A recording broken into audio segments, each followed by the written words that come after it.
Hello today, welcome back, and we are here with an update. There was a while back where I updated on this channel concerning Meghan's ongoing lawsuit against certain tabloids in the UK, and today we have an update. So Meghan's lawyers continue to deny the Duchess's cooperation with the authors of the recently released book Finding Freedom, and I will give credit to ET for this. And they say in their article that the book about Prince Harry and Meghan's lives and relationship was released in August and written by Carolyn Durand and Ahmed Scobie. Meghan's lawyer Justin Rushbrook denied Monday that Meghan was involved with the book, as more details surrounding her lawsuit with the Mail on Sunday and associated newspapers were released. The Telegraph then reported Tuesday that a solicitor and entertainment law firm Schilling's partner, Jenny Afia, issued a response to the paper's claims that the book had been written with Meghan and Harry's extensive cooperation. The Duchess of Sussex's lawyers released a dismissal of claims in the biography, calling them extremely anodyne, the product of creative license in quotes, or inaccurate in quotes, insisting she could not have cooperated with its authors because there were some parts that were not true. Meghan's legal team accused the authors of Finding Freedom of using information already available in tabloid stories to write their release, calling some of the details inaccurate, is what this article says. A second witness statement from Miss Afia detailed a selection of examples from the book which she said were inaccurate or easily found in the public domain. It is also debatable as to whether the examples paint the claimant Meghan in a good light as claimed. Examples included when Harry was said to have met Meghan's mom Doria Ragland in Los Angeles, and the group enjoyed the most delicious sashimi, something Afia said was not true. She pointed out, "I understand that in fact the Duke of Sussex did not meet the claimant's mother for the first time in Los Angeles. Indeed, the first time he and the claimant were ever in Los Angeles together was in 2020 when they relocated with their son." Other inaccurate stories include a description of Meghan sending her father, Thomas, a final message, as well as claims about Harry texting his father, Prince Charles, with the lawyers insisting that Charles does not have a mobile phone. The authors of the book claim they spoke to more than 100 sources with knowledge of the Duke and Duchess's lives, the Telegraph continued, adding that the author Scobie had already supported Meghan's denial that she was involved. He said, in quotes, "Any suggestion that the Duke and Duchess collaborated on the book is false," end quote. ET Canada had reached out to Meghan's rep and the book publisher for comment. So yeah, it basically does rehash what they were saying before. Ahmed, I think, has said this over and over in interviews, saying that Harry and Meghan did not get any form of interviewing for the book. It was from their sources that they sourced. In fact, they said that they spoke not only to palace aides, former people who had worked with Meghan and Harry, her friends, people even who work for other members of the royal family who were willing to collaborate on the book. So there's that. And also, very interesting update that we got as well was that, and let me get this for you so that I can read it. They're saying that because of the lawsuit, that Meghan will have to hand over 6 months worth of texts, call logs, emails, WhatsApp messages as part of a £3 million court case as she sues the Mail on Sunday.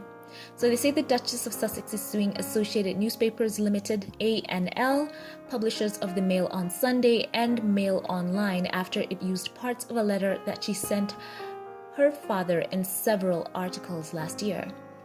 ANL argue the letter could not be considered private because its existence was referenced in an article in People magazine by one of the 5 friends who spoke to the publication anonymously to defend Meghan. Meghan says she did not know the friends were giving the interview until it was published. So we remember a while back that she did win, that bid to keep her friends absolutely out of the press. They wanted to, unveil their names and basically bring down so much press on them. So I'm glad that they won that. In court on Monday, A&L lawyers requested permission to alter their defense as they sought to add that she cooperated with authors of the recently published book, finding freedom to put out their version of certain events.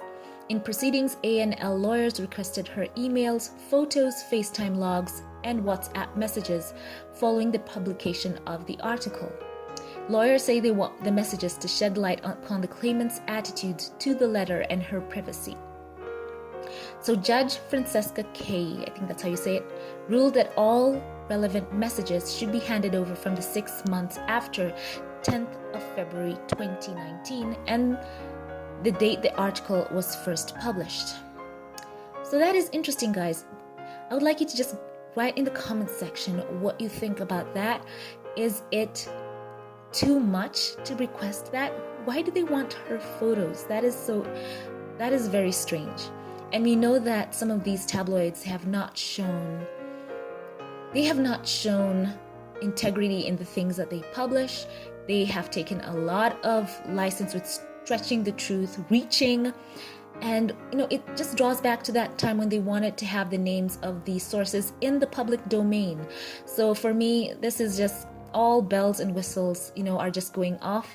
Now that the lawyers want this, why would they want this? Because, once it's in a courtroom, you can find it just leaking out into the public. We know that has happened so many times. So I feel like this is just a tabloid feeding frenzy. They would like her photos out there. They would like her emails out there. And then for there to be some leak in quotes. And an oopsie daisy, according to them, and all of a sudden it's all over front page news. It just feels like tabloid fodder to me. So it is interesting. I hope that they do not... I just hope for some divine intervention on this. I think that is so invasive into her privacy, her and her husband and her child's privacy. For me, I would not like that to happen. So I just wanted to give you this update for those of you who are praying for Harry and Meghan. I'm sure they covet your prayers right now.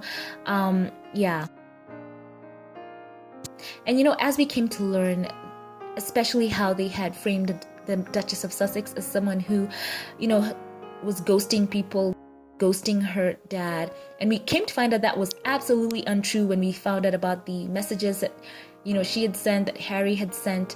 So we want the truth to prevail. This is not to just attempt to paint Harry and Meghan in a light that, is free from all blemish, but I think this is an overreach on A&L's lawyer's behalf. I think that this is an overreach, really speaking. So as I said before, let's just send some prayers up for them, because I think that is just the right thing to do. So I wanted to bring you this update, and I want to know now your thoughts in the comments section. Thank you all for watching, and my Patreon supporters for being supportive of my channel. So before we sign off, once again, I'd like to highlight the comment of the day, and this is courtesy of my Patreon supporter Corliss J. McClendon, and I want to thank you so much for choosing to support my channel. And he writes this. This was on my Chadwick Boseman tribute update where his pastor talked about, his relationship with Chadwick, and a very inspiring post. And Corliss writes this. He says of the post that it was beautiful, just beautiful. Thank you. So thank you so much, Corliss. I love you so much. Thank you for supporting my channel. And for those of you who would like to see your comment featured, be sure to check me out on Patreon, and who knows, you could become the Patreon comment of the day. Thank you all for watching. I love you all so very much. Have a great day, and be sure to join back for any updates, especially today as Harry and Meghan are to make their first joint appearance on the ABC special for the Time 100 Most Influential People list. I would love to share that with you. So thank you all for watching. Leave a like, subscribe. Check to make sure, by the way, if you are subscribed, that your notification bell is on so that you'll be notified of every new upload. Thank you all for watching, and I will catch you in the next one. Have a blessed one.